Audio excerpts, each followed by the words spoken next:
Greetings, Ranger fans, and welcome back to another edition of Database Rangers Power Reviews, where we are resuming our countdown of the 100 weeks to the 100th and final episode. I do realize that obviously we took a little bit of a break. It's been about 7-ish weeks. I did not count off exactly. But we are back, and welcome back to everyone in the chat as well. Good to see you, Sean, Chris, Dan, Scott, Jenny.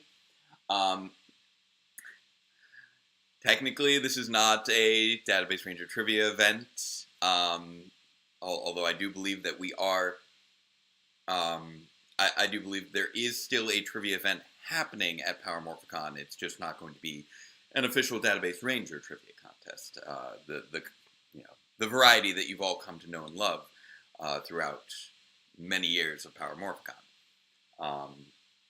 I do hope that those of you who are watching this later because you were at the con had a great time.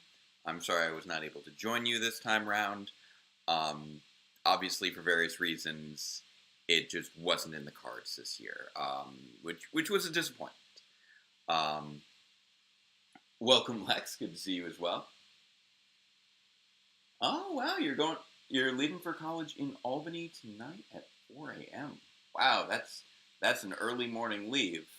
Welcome to upstate New York. Hope you have a great time. So, yeah, this summer has flown by. I ended up taking most of the summer off. Which was unfortunate because I really wanted to get a lot of work done for the channel this summer, but I really needed the time for myself and my family. As you can see, we are in a new location. Welcome to our new home. This is our first stream in the new home, so I'm still trying to figure out exactly which location is going to work best for streaming, because we have options now. We have a downstairs. We did not previously have an upstairs-downstairs situation. So these are new things. So this is we have a fireplace now, and I'm like, I'll put the fireplace in the background, see if that works. We may end up just going back to using the spaceship sets in the studio, but I figured we'd experiment a little bit during these first few weeks back.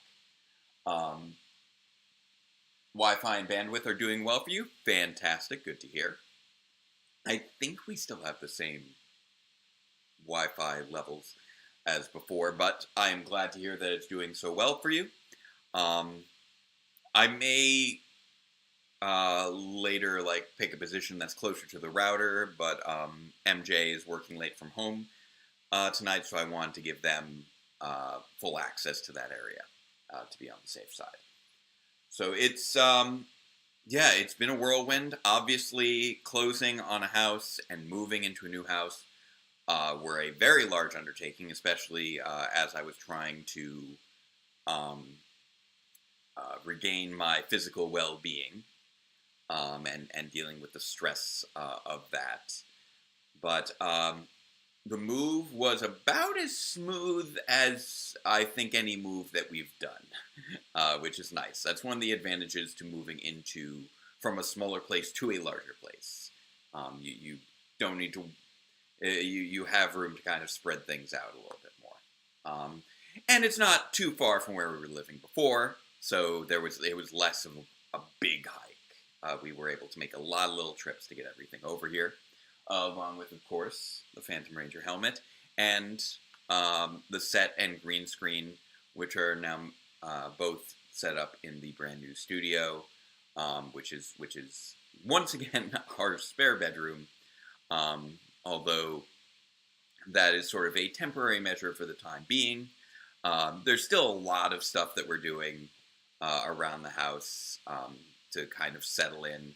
Still doing painting. As you can see, there's still some spackle marks on the wall. But it's exciting. We ended up, spending more than I think I, at the very least, initially anticipated. But housing prices being what they are this year, I think that we managed to find a fantastic home for a reasonable price given all the other houses we were looking at. So I'm very pleased with where we ended up. As is MJ. RJ has had fun running all around the place. So the cats are settling in well. We just had our housewarming. MJ and I just had our 7-year wedding anniversary. Settling in quite well, and I'm been slowly settling into a better routine that has been a little healthier in terms of sleep and stress, making sure to keep myself fully hydrated, and I've been slowly becoming more and more active on editing and filming. MJ and I just filmed last week in the new studio. I was hoping to have somebody over last night to do some more filming, but unfortunately an emergency came up, so we weren't able to do that. But I am continuing work in general on episodes 98, 99, 100, so that hopefully, knock on wood, we can still finish this series by the end of the year. With the idea that episode 98 will be released on the 10-year anniversary to kick off the big finale. How warm is it right now? It's high 70s, mid 70s. We got the thermostat set in the mid 70s. We're comfortable. But yes, I hope that everybody has a fantastic Power Morphicon weekend, has a fantastic Power Rangers Day on the 28th. I'm actually looking at hopefully meeting up with some friends who are also Power Rangers fans over the weekend to hang out for a bit and introduce them to our new home. And I haven't decided if I will be doing anything specifically for Power Rangers Day on Sunday. I'm looking forward to seeing what announcements come out. Obviously, we've already had the big announcement of the week so far, which has been announcing that Power Rangers Dino Fury will be back September 29th. And I will be in communications with Morphin Legacy and deciding whether I'm going to be attempting the deeper looks and rapid run-throughs at that time, or if I'm going to wait until after the conclusion of Power Reviews. I would like to complete my coverage of that series. It's just going to be a matter of how I'm progressing on my side of things. Oh, and I realized I forgot to set up our Streamlabs link. So I guess next week I will kick off. I will kick off fundraising because what I would like for these streams to be moving forward. I was still figuring out my setup for this week. I need to make sure to get that Streamlabs link up for donations for next time, so that we can raise funds for Spread the Vote during the run-up to the midterm elections. We've raised funds for them before. I'm hoping that these weekly live streams can be, to an extent, fundraising live streams moving forward as we approach November, which is going to be a very important election. Nice to see you back, Rudy. We haven't jumped into the episode yet. I actually have, everything's a different setup than it normally is right now. So I'm hoping that I can make sure that everything will be working. For instance, right now I'm a little worried that if I hit the wrong button, it's not going to do the thing I want it to do. Because among the many things, I misplaced the HDMI cable that I would usually use to connect my laptop to the TV. But, however, I also have a different work laptop now that no longer has an HDMI port, so it's like a moot point. So there's a lot of little things, trying to figure out, okay, what's the right way to set up the lights and the TV in the living room, where we are right now, and I'm going to be playing around with that from week to week. But, I forgot my sign is downstairs. I'm so... See, I'm a mess tonight. I'm still figuring out, like, where everything goes. And it's just, it's been a challenge. I will call it a challenge. Here we go. Getting that where it should be.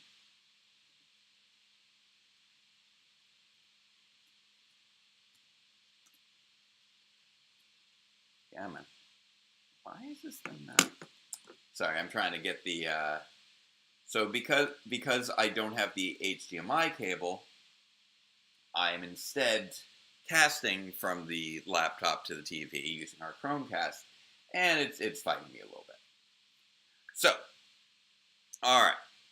Before we jump in, let us not forget our 3 equally non-controversial phrases. So, number 1, say it with me, chat. Black lives matter. Number 2, say it with me, chat. Fascism is bad. And number 3, say it with me, chat. Superheroes are fun. So let's get back to our favorite superhero, one Mr. Database Ranger, as we jump in to episode 86 of Database Ranger's Power Reviews, our review of Power Rangers Lost Galaxy, episode 31, The Power of Pink. And volume, play. There we go. Sorry, the little casting things. Look, there it goes. Wonderful. Alright, that's running smoothly. Fantastic. I actually missed a beat for a moment when I was starting to do my 3 phrases, because I'm so used to having the sign that I nearly started to do the phrases at the end of the stream instead of the beginning. But yes, for those of you who may have forgotten, where we last left off was episode 85, where we officially entered the rift, and the more Posners freaked out, saying we needed to turn the car around, and Kay was haunted by her child self, and now Database has seen Cassie in the corridors of the ship.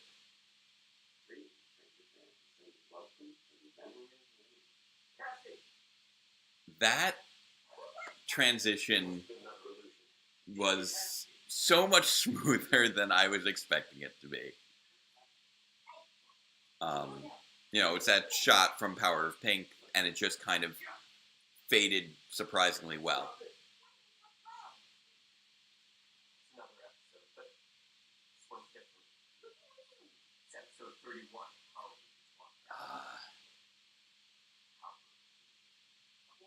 This one hits different for Database. Making sure the volume's at a good level. Hopefully everyone's picking up okay. Yeah, getting the backstory in there. Normally I would, if I had enough time, I would have liked to have actually gone through all the clips of the Psycho Ranger saga, but I think I was just like, I was just in such a big rush to try and run through as much of it as I could. There was just a lot to cover, and I was not up for downloading quite that many episodes.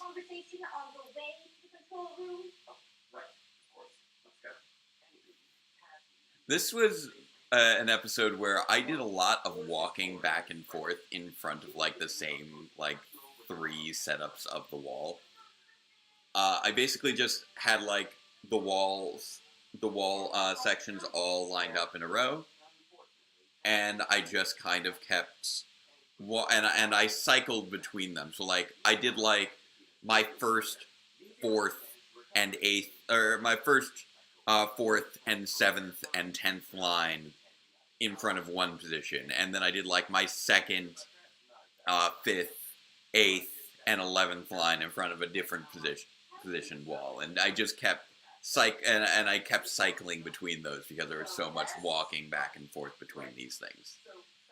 You see how it's it's really just the same walls over and over again, just with the cameras slightly positioned differently. Which is what you do when really your set is composed of just like those 3 walls. Good point. Let's get to those scanners. And I think this episode I had finally kind of settled into just using the regular camera mic. I had been trying to use a separate mic for year 3, and it had just been dying on me. So it died on me within the first year. So I had to kind of surrender that fairly quickly.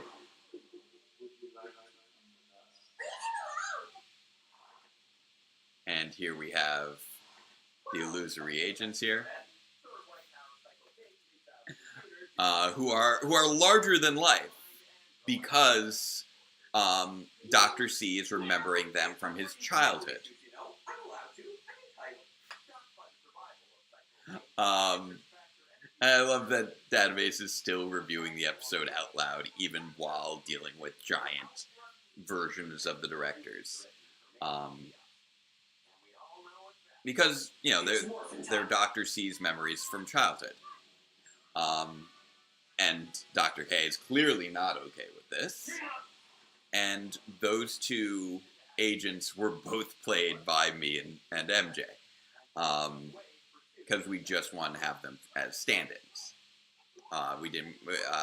It was a lot easier than trying to bring in Marty and Betsy to play their younger selves, especially since there weren't really any new lines for the characters here.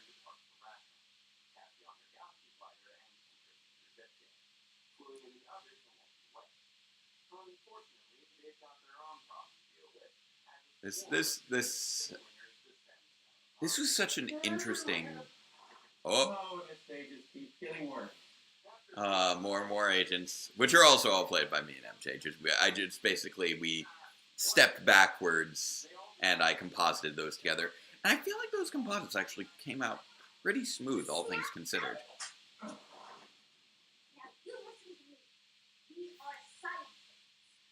feel like that slap came through pretty well, considering, you know.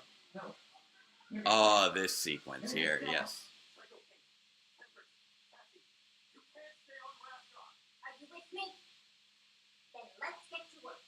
Yeah, they gotta get to working on their workstation, to try and figure everything out.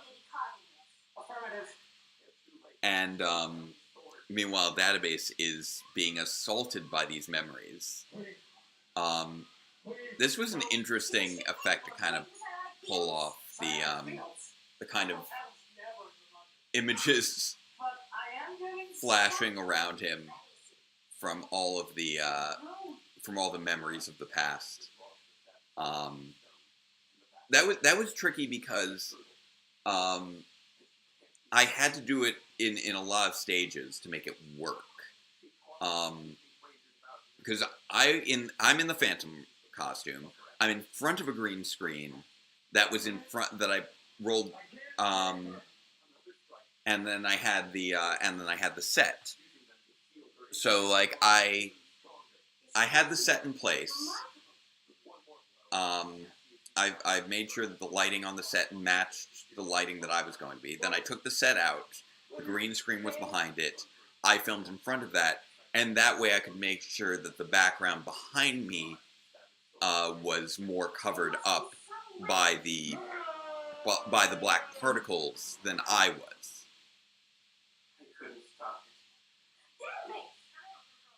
Madam Secretary, where have you been? We've been, experiencing some interference. How are you? Not good. I love Dr. C just being like, "How are you?" after just having been traumatized by his past. What did you say? Secretary Beta, we have a problem. The others still have a battle of their own to fight. Database is so messed up by this episode because it's something that taps into his actual experiences in the Power Rangers universe. I'm trying. Armena? This is Still no response. This was also back when I was still just overlighting the green screen behind the set No matter what we for do, the we're still on a collision course. And the ship is for the screen in the background. So I kept getting that little those little green halos from the reflections. I toned it down considerably in later episodes, but I was still finding my way through that. As I am with basically every episode of the show. Every episode of the show is a different learning experience. And I think that this may have been the last time that Rachel and Peggy actually filmed together. Possibly one of the only times that Rachel and Peggy filmed together. Because I needed to have Peggy directly behind Rachel for her shots because Peggy was a little too short for me to be able to rely on being able to just cut off the head of the person behind me. I love their reactions. What? Whereas, actually, if you look behind Mayo, you can see Guy's head is always cut off. That was so much fun to film. Because those shots where you can't see Guy's head, that's actually me in Dave's costume. Obviously, we can see Guy's head in that one, but in the previous shots, I'm fairly certain I was being the stand-in for Guy there. Basically, almost any male character that you see on screen, as I've said plenty of times, if you cannot see their face, it's probably because that face is mine.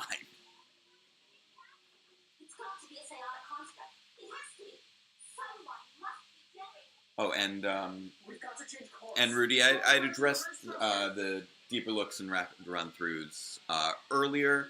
I'm going to make that decision next month when I'm a little farther into things.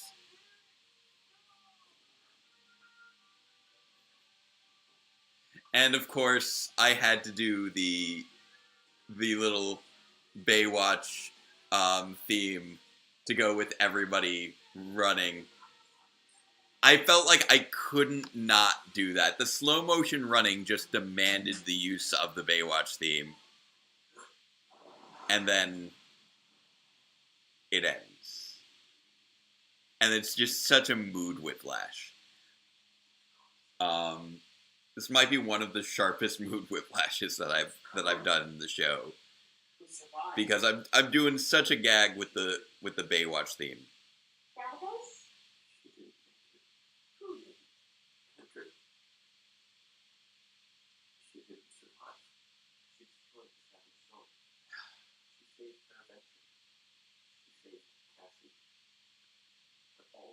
This was a rough review to perform. Because there's a really fine line, and I don't know how well I maintained that line between being emotional and being melodramatic. I'm not sure how well I hit that mark. It was definitely tricky because I wanted to make sure that Database was truly affected by the events of the episode because they had such a major impact on the character's life. But it's also tricky because you're also reviewing a television show at the same time. And that's one of the challenges when you're doing this sort of meta-narrative. You're analyzing a fictional property while still operating within the context of that property. And that's always been one of the cool challenges of Power Reviews.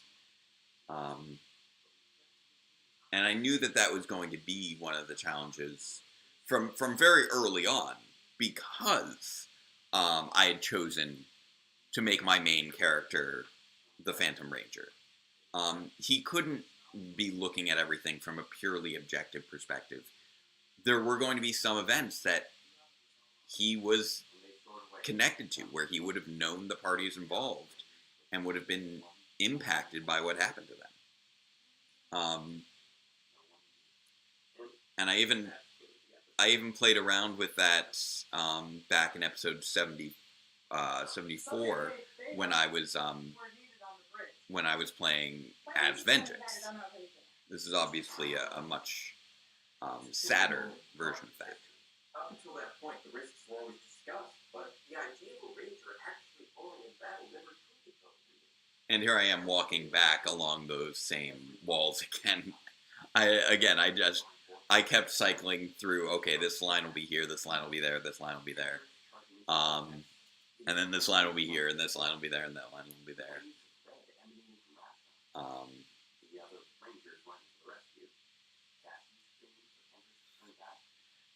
The other Rangers running to the rescue. Okay, so it might be memorable for other reasons as well. That slow-mo scene.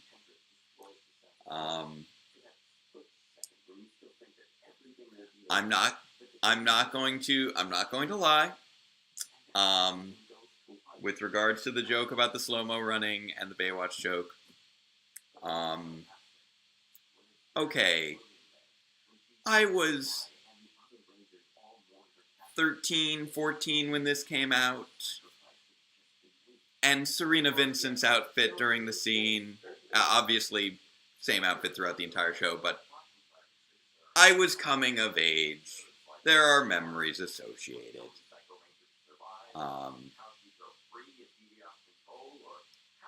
And I felt like I could not make the Baywatch joke with that context. Especially since they're all running in slow-mo to try and effect a rescue. And let's be honest, like, Leo's hair is even feeling kind of David Hasselhoff in that scene. It's probably the goofiest scene, the goofiest moment in the episode, even while it's also a very emotional moment as well. And again, you're just always trying to ride that fine line. And Power Reviews is supposed to be a comedic series in many regards.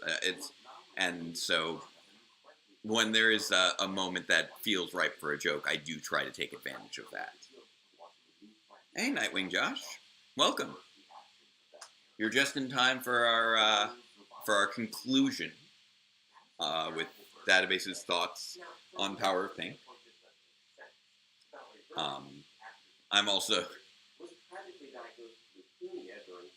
I also tried to make sure that I would time certain things just so as I'm walking through, so that when I'm talking about the real life context, that gets directed.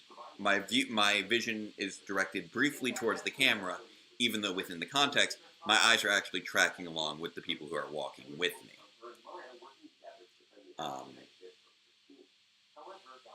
And that's one of the sort of interesting things about trying to do these walk and talks in Power Reviews, because I have the stationary camera. I'm using a tripod.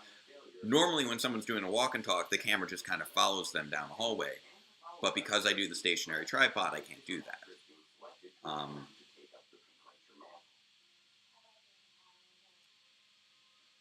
But yeah, the whole sort of tangent regarding, obviously, Valerie Vernon's health issues was one of those things where I recognize that it's common knowledge at this point among the fan base, but it also just felt like something that was too important to ignore in the analysis. There's so much that's centered around Valerie Vernon's health issues at the time when it comes to any discussion of Power of Pink. that I felt like I would have been remiss not to address that. Welcome back, Mark.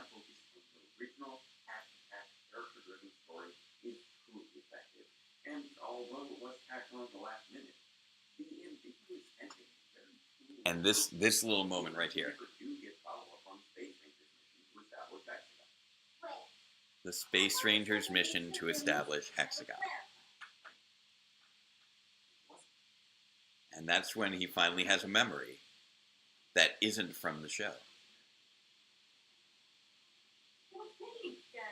And here, again, the time storm is acting up. Alpha 6 sent a distress call from Paraventure, and they couldn't just ignore it. It's that soon. That composite was so tricky. But I felt like it hit really well in terms of...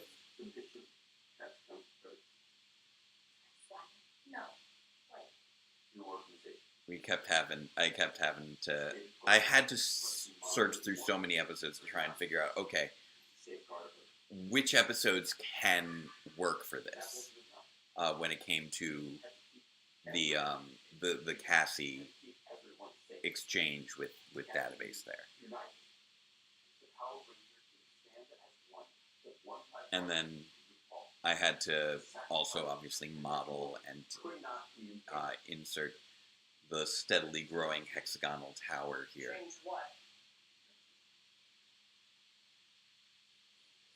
And there we go.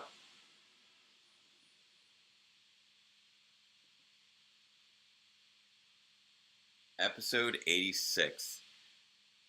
Definitely another big reveal episode as we hit right at the end.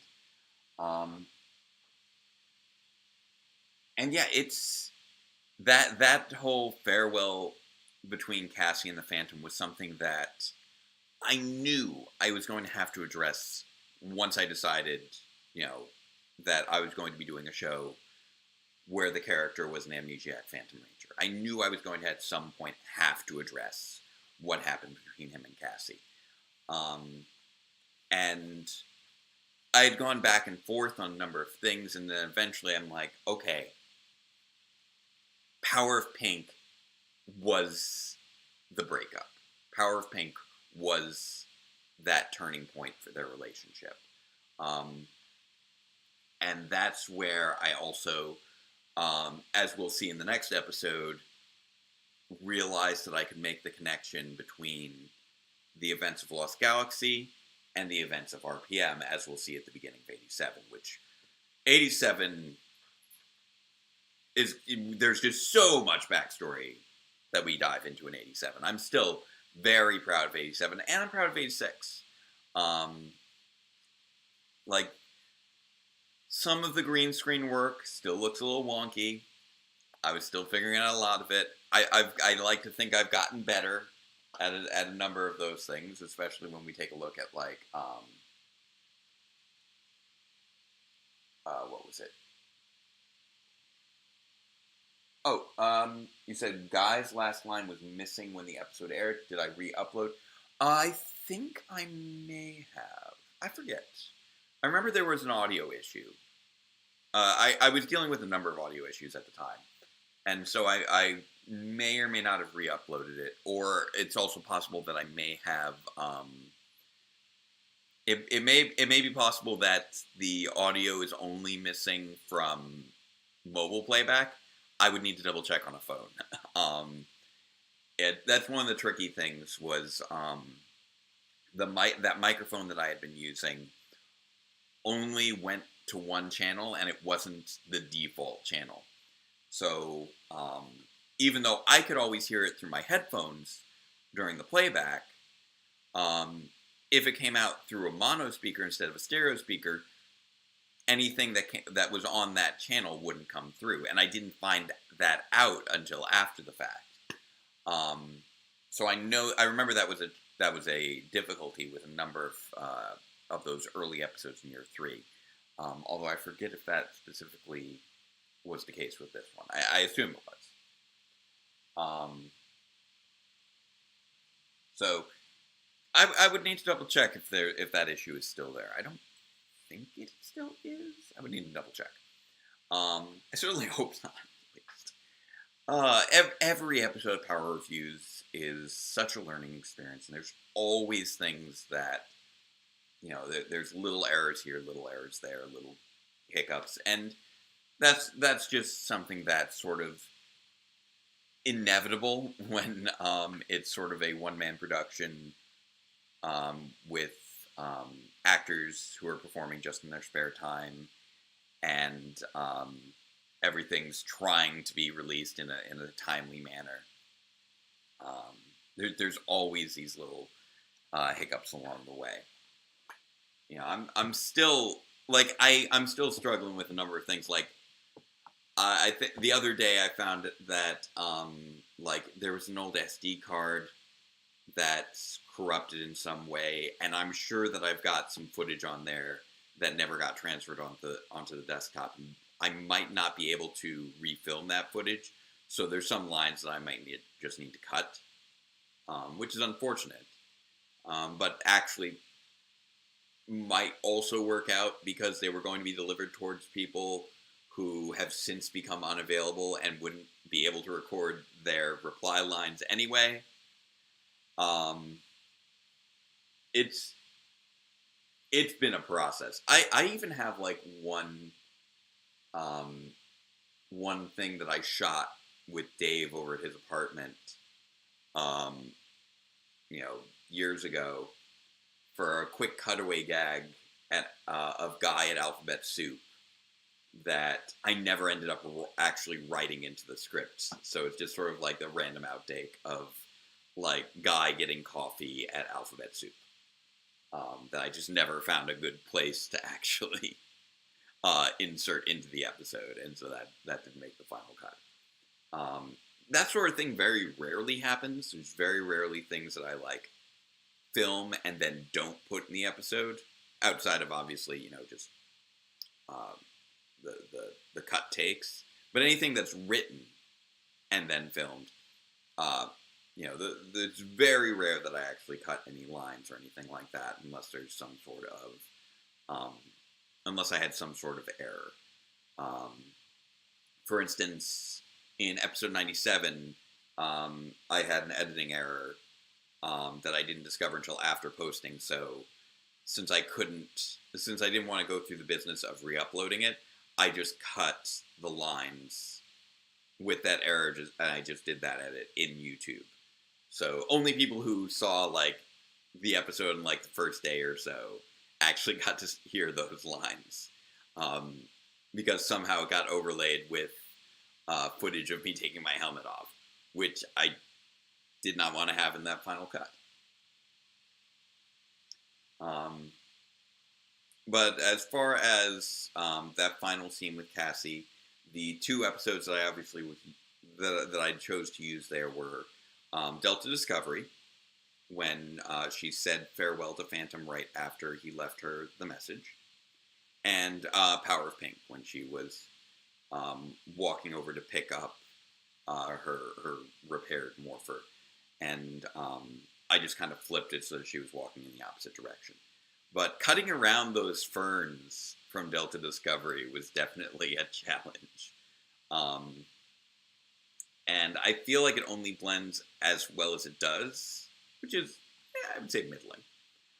Because I have the red void swirling around to sort of mask the sort of fuzziness of that garbage matting. Because again, as I've said before, a lot of stuff that I do when it comes to overlays across the course of the history of the show, before I really got into green screening, has been garbage matting, and it's the same thing with when I composited Cassie into this episode. So I was just going frame by frame and just kind of trimming around to make it work, including trimming around the ferns that she was walking into in such a way that it would make sense with these swirling masses around her. Which I hope came across well. I'm always looking at things and seeing, I can see the work that I did, but I try to do it well enough so that it blends and does not call attention to itself. But yeah, this was originally going to be like the big emotional reveal of a lot of stuff.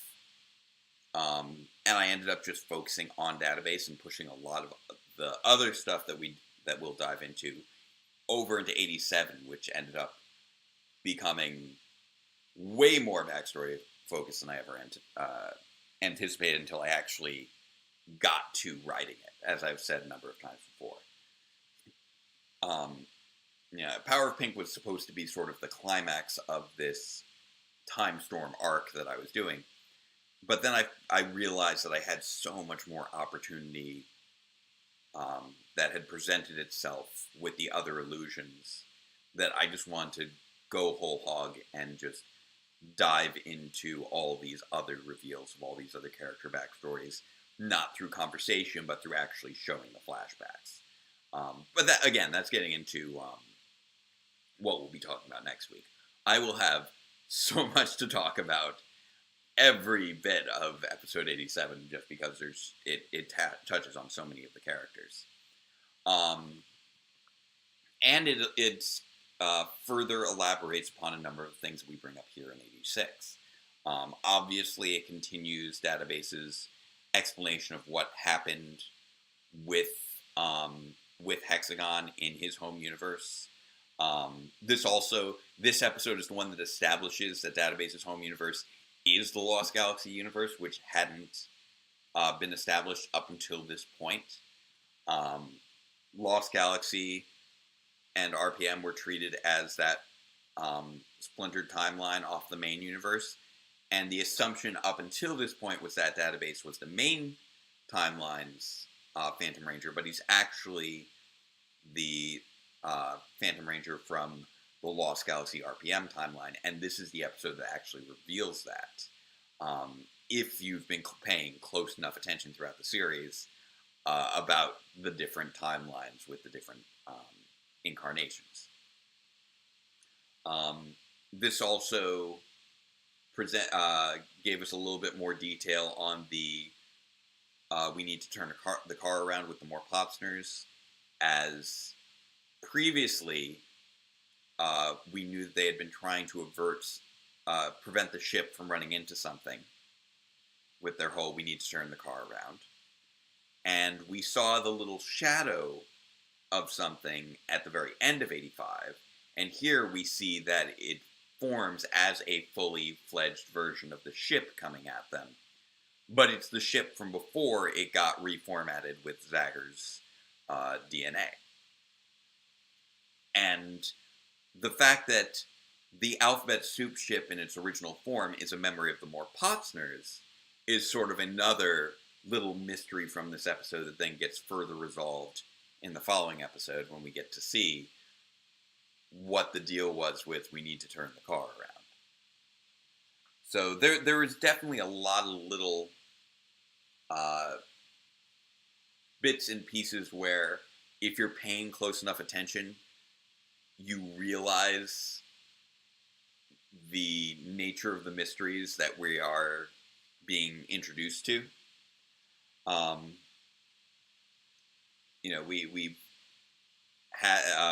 We knew that there was something going on with the Morposters. We know that we're seeing bits from their past, so the fact that the Morposters have a past with the Alphabet Soup ship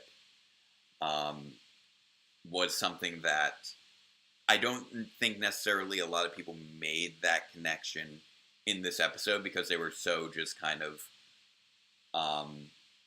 in that, oh man, what's going on kind of frame of mind, because there were so many strange things happening within the context of the story, and nobody really knew what to make of it, I think, at the time. They were just kind of intrigued and wanted explanations, without actually, I think, knowing what it was they necessarily were seeing.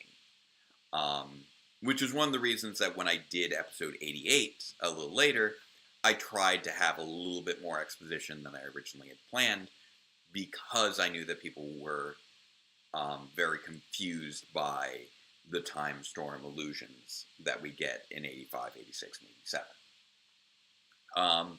But all that being said, I recognize that it is starting to get a little late. And I'm so glad that so many of you were able to join me again for this stream.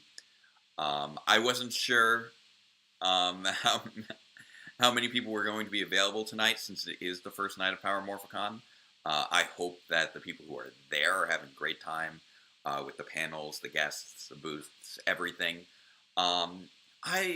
I've loved my times that I've gone to Power Morphicon. It's been one of my favorite places to be consistently, even though it is there have been plenty of issues with things like dealing with registration and coordinating between guests, and just there's a lot of stuff that goes into making it happen. And especially the last Power Morphicon, I know I was overwhelmed in many regards because I was managing so many different things. And I'm very proud of the members of the fan base who are kind of stepping up and taking over the sort of things that I was doing last time. It looks like, according to the schedule, like basically everybody else who had worked on the Viewing Globe events is now moderating panels. So I feel almost like I've passed the torch because I was moderating like half the panels last time. And now it's actually spread out among like 10 different people. Which says a little bit about how much work I was doing last time. But also it was like, I looked at who's moderating some of these panels. I'm like, this is great because these are some of the people that I was planning to reach out to if I had been in charge of the events this time round. Because I would have reached out to major fan creators and been like, hey, I know you love this season. Would you like to moderate the panel for this season? Hey, I know you love that season. Would you like to moderate the panel for that season?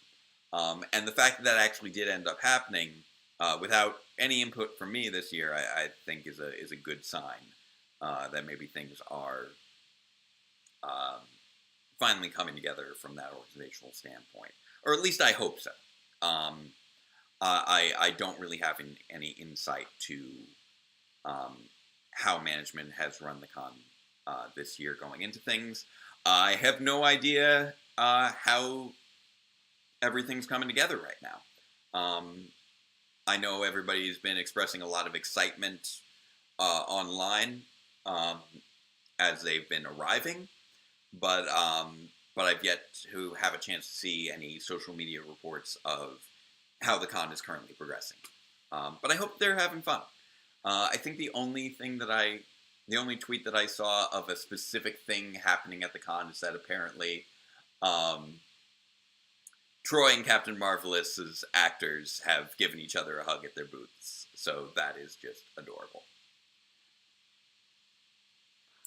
I'm glad that your schedule allowed you to watch it again as well, Sean. So I I really appreciate all the support from all of you throughout this break, and jumping right back in as we're winding down to the finale at the end of this year. And yeah, that's correct, Chris. Dino Fury Season 2 Part 2 coming to Netflix on September 29th. I'm looking forward to seeing how that series ends, too. As well as I'm hoping that by the end of this weekend, the end of Power Week, they'll finally tell us what's going on with the 30th season. I cannot believe that they have managed to keep the 30th season under wraps this long, and it is driving me insane, because I have no idea how to plan for the next year without knowing what's going on with Power Rangers. This is the way my life is. So I'm hoping that the rumored Power Rangers Cosmic Fury finally gets revealed at the end of Power Week on Sunday, and that we'll finally know what's happening on the 30th for the 30th season. I have no idea. Maybe they'll just announce a few more Lightning Collection figures. It could be anything. I don't know. I'm not in on any of the loops anymore. I used to have the inside track on a few things, but with all the changeover over the last few years, and obviously COVID preventing me from being able to go out to LA and meet with some people I've met with before, I have no clue what's going on with the franchise right now for next year, and I'm hoping that we have exciting news coming soon. I hope to be able to be talking about that next week, or maybe even do something for Power Rangers Day. If I make it, I'm gonna think it over. Maybe I might try and do some online trivia or something Sunday night. I haven't decided yet, but I'm gonna see what I might be able to coordinate. Do you think we'll be getting the kids' TV plans Saturday at the Dino Fury panel, or the E1 announcement on Sunday? I'm guessing that whatever plans we're getting for the show moving forward will probably be Sunday, because that's the actual Power Rangers Day anniversary. And from what I gathered, there's not going to be a Hasbro presence at Power Morphicon, so I'm not expecting any big announcements to actually happen at Power Morphicon. I think they'll be revealing some things, but I'm expecting whatever the big announcement is for the 28th to round out Power Week. I'm anticipating that will be something that will be released online through social media and other outlets. But I may be wrong. I don't know anything. It's all going to be a surprise to me. I'm going to try and keep up with like Twitter and Facebook, etc., to see what's going on. But I have also just been trying to moderate my social media inputs as part of taking better care of myself. So we'll see. Yeah, it's hard to believe that next week's going to be September. School year starting again. I'm going to be back in the classroom the following week. This summer has flown by so fast, and I've gotten so little done that I wanted to get done during the course of the summer when it comes to the channel. And I appreciate so much you guys supporting me and focusing on my life and my family, and allowing me to make that a priority. Obviously, I don't necessarily need anyone's permission or anything, but I appreciate the support that allowed me to feel a little bit more comfortable doing that. At no point has anyone ever complained about the breaks that I've taken with this channel. And I recognize I'm my own harshest critic on that. But I appreciate you guys always coming back. And I really, really hope that I can deliver for you with episode 98 on October 13th. That's the plan for that one. That's going to be a huge episode when it comes to complexity and everything kind of coming together. It may be the most complex episode that I have remaining. 99 and 100 are also going to be obviously massive, but 98 might be the most complex episode that I have left. I don't think it'll necessarily be quite as complex as 80. 80 was really a challenge. Took me 2 years. But 98 is going to be up there. And all three of these are going to be some of the biggest episodes of the entire series. Possibly all running longer than 97. I do not know at this time. 97, I was not expecting to be a 45-minute episode. But I would not be terribly surprised if, like, episode 100 ends up being close to an hour. With all that we're going to be wrapping up. So, speaking of wrapping up, I think now's a good time to say farewell and wrap things up with our remaining 3 equally non-controversial statements. So, number 1, say with me, chat, love is love. Number 2, say it with me, chat, trans rights are human rights. And number 3, say it with me, chat, robots are cool. And I hope that everyone has a fantastic Power Morphicon weekend. Even if you are not out there, even if you're like me and am staying home, avoiding all the various health hazards of the outside world, or just focusing on other aspects of your life, I hope that you have a wonderful Power Morphicon weekend, wonderful end to your Power Week, and a wonderful Power Rangers Day this Sunday. And until next time, farewell, Ranger fans. Let the power protect you.